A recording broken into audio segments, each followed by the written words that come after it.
लेकिन इस बीच पुतिन और एर्दोगन की मुलाकात पर यह बड़ी खबर अब हमारे सामने है, जहां दुनिया की इस पर नजर है। क्यों, इस बारे में हम चर्चा कर रहे हैं। लेकिन बता दें, एर्दोगन कर चुके हैं रूस यूक्रेन युद्ध में मध्यस्थता की भी कोशिश। अब पुतिन एर्दोगन मुलाकात में रूस और यूक्रेन युद्ध पर भी बातचीत संभव है। ये बड़ी खबर हम आपको बता रहे हैं, जहां इस वक्त के हालात को लेकर बातचीत क्या मैसेज देती है, इस पर नजर रहेगी।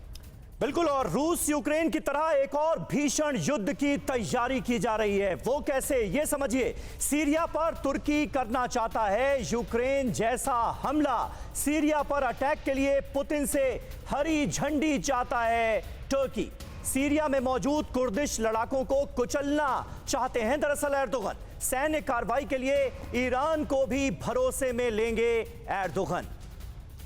लेकिन बड़ी बात यह कि क्या यह मुमकिन हो पाएगा? क्या तुर्की के राष्ट्रपति एर्दोगन मनाने में कामयाब हो पाएंगे? रशिया और ईरान जैसे मुल्कों में जिनका रुख जो है सीरिया के कुर्दिश लड़ाकों को लेकर बिल्कुल एर्दोगन के रुख से उलट नजर आता है। यह सबसे बड़ी बात है और यही गुप्त एजेंडा इस मीटिंग का सबसे बड़ा फिलहाल नजर आता है। ऑपरेशन अस्ताना तो सामने रखा गया है, लेकिन गुप्त एजेंडे इस मीटिंग के कई हैं। आइए देखते हैं कि क्यों और कैसे एक और भीषण युद्ध की बुनियाद रखी जा रही है। यह खतरा क्यों पैदा हो गया है दुनिया के सामने, यह हम क्यों कह रहे हैं, समझिए। पुतिन, एर्दोगन और रईसी की मुलाकात की टाइमिंग जो है वो बेहद अहम है। ये वक्त बहुत अहम है। रूसी विश्लेषक व्लादिमीर सोतानिकोव ने कहा कि ये मीटिंग कोई संयोग नहीं है। तो संयोग नहीं, ये एक प्रयोग है क्या? तुर्की भी सीरिया में रूस की तरह विशेष सैन्य अभियान करना चाहता है। यानी यहां पर एक वॉर फ्रंट को खत्म करने की बात हो रही है, लेकिन दूसरा जिंदा हो सकता है इस मीटिंग में अगर सब कुछ एर्दोगन के हिसाब से चला तो। इसी सैन्य अभियान के लिए पुतिन की सहमति लेने की कोशिश तुर्की के राष्ट्रपति एर्दोगन की तरफ से की जाएगी।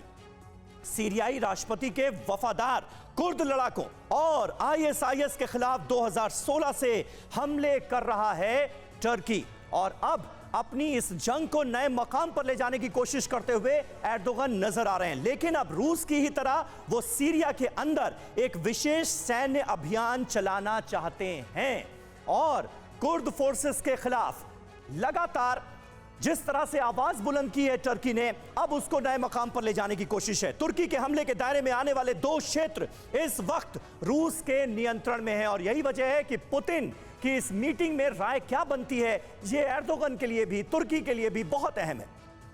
इन दोनों क्षेत्रों में कम नुकसान के लिए तुर्की लड़ाकू विमानों का उपयोग करना चाहता है, और अगर तुर्की ऐसा करता है तो रूस और ईरान की भूमिका क्या होगी? क्या ये दोनों मुल्क रजामंदी देंगे? ये बड़ा सवाल है। इसी वजह से एर्दोगन की कोशिश पुतिन से सहमति लेने की है और यही वजह है कि ये मीटिंग बहुत अहम मानी जा रही है। ऑपरेशन अस्ताना, कहा यह जा रहा है कि सीरिया में पूरी तरह से युद्ध खत्म हो और ये वॉर फ्रंट जो है ये दुनिया की मुश्किलें ना बढ़ाए, इसकी कोशिश हो रही है। लेकिन अश्वनी श्रीवास्तव साहब, ये जो गुप्त एजेंडा है यही तो असल और मुख्य मुद्दा नजर आता है फिर तो इस मीटिंग का, क्या कहेंगे?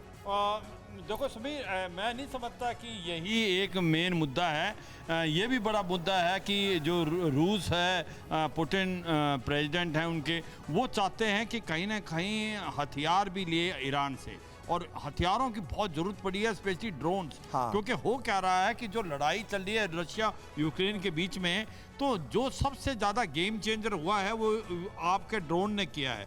चाहे वो स्विच ब्लेड ड्रोन अमेरिका से मिले हैं या बरखितार जो ड्रोन्स टर्की ने भी दिए हैं, और कुछ इजराइल के भी जो ड्रोन्स आए हैं और यूक्रेन को मिले हैं। और अभी ड्रोन, ये ईरान की ड्रोन टेक्नोलॉजी की ऐसी क्या खासियत है कि रूस इतना लालायित है? ये हमारे दर्शक जरा समझना चाहते हैं, क्योंकि रूस तो खुद एक इतना बड़ा ताकतवर मुल्क है, वो ईरान के भरोसे क्यों है ये ड्रोन टेक्नोलॉजी के लिए? देखो, ऐसा लगता है कि हुआ क्या कि ड्रोन्स के बारे में किसी को इतना समझ नहीं आया कि ड्रोन टेक्नोलॉजी इतना गेम चेंजर हो सकती है लड़ाई में। ये सबसे पहले अजरबैजान और आर्मेनिया की लड़ाई में हुआ। अजरबैजान ईरान की लड़ाई के अंदर जीत का मेन कारण था इजराइल और टर्की के जो ड्रोन थे, क्योंकि टैंकों के विरुद्ध ड्रोन जो हैं बहुत ही इफेक्टिव हैं। और हुआ क्या कि रूस की टेक्नोलॉजी ड्रोन के मामले में ज्यादा अच्छी नहीं है और ईरान के पास बहुत अच्छी टेक्नोलॉजी है, मगर काटसा लगा हुआ है counting America adversary through sanction act, तो वो ईरान अपने ड्रोन बाहर नहीं बेच इसीलिए सकता। सर, ड्रोन टेक्नोलॉजी जिसके बारे में हम समझ अभी रहे जो हैं। रूस जी। है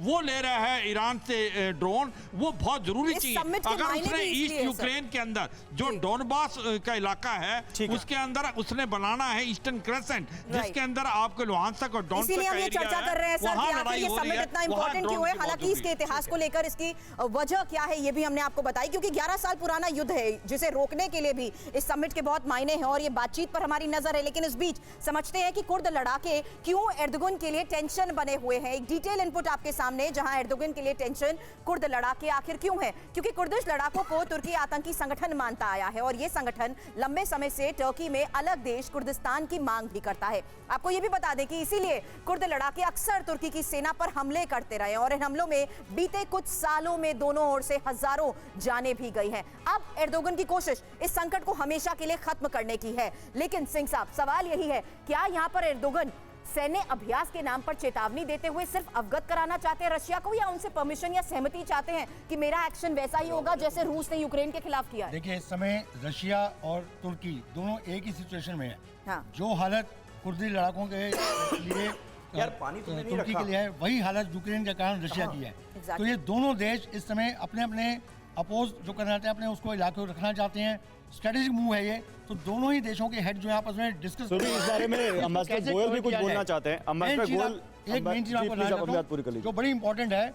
आप ये देखिए कि तुर्की की जो अलाइनमेंट है Exactly. वो नाटो से हटके कब से शुरू हो गई है रशिया के साथ। बिल्कुल, बिल्कुल, ये S-400 बड़ा की अच्छा डील, point है। S-400 की डील बड़ी इंपॉर्टेंट डील थी, जिसमें यूएसए के कहने के बावजूद, सैंक्शन के धमकी के बावजूद उन्होंने S-400 लिया। आपकी इस बात ये पर जो है, अम्बेसडर इससे- गोयल कुछ बढ़ाना चाहता हूं। जिस पर दोनों के बीच में कंफ्लिक्ट रही है। गौरव, हाँ, दरअसल बात यह है कि जो कुर्ड्स हैं ये क्रिश्चियंस हैं ये, हाँ जी, और कुर्ड्स जो हैं 3-4 कंट्रियों में फैले हुए हैं उनके बॉर्डर एरियाज में। टर्की में है, सीरिया में है, इराक में है और ईरान में थोड़ा सा इनका पोर्शन है ये। और ये सारे कुर्ड्स मिलकर के अपना एक अलग कंट्री कुर्दिस्तान बनाना चाहते हैं। तो उसमें सीरिया के साथ, क्योंकि सीरिया के जो प्रेसिडेंट हैं वो क्रिश्चियंस उसके साथ में मिले हुए हैं ये, तो कुर्ड्स जो हैं बशीर असद को सपोर्ट कर रहे हैं और रशिया भी सीरिया के साथ में है। लेकिन टर्की को ये जो है कुर्ड वो सख्त नापसंद है कि वो कुर्ड्स मिलने के बाद ठीक है। में टर्की का एरिया उनके पास चला जाएगा। ठीक है। बिल्कुल सर। इसीलिए ये दिक्कत ये आ रही है कि टर्की चाहता है कुर्ड्स के ऊपर अटैक करना, बशीर असद ठीक भी है। चाहते हैं रशिया साथ में।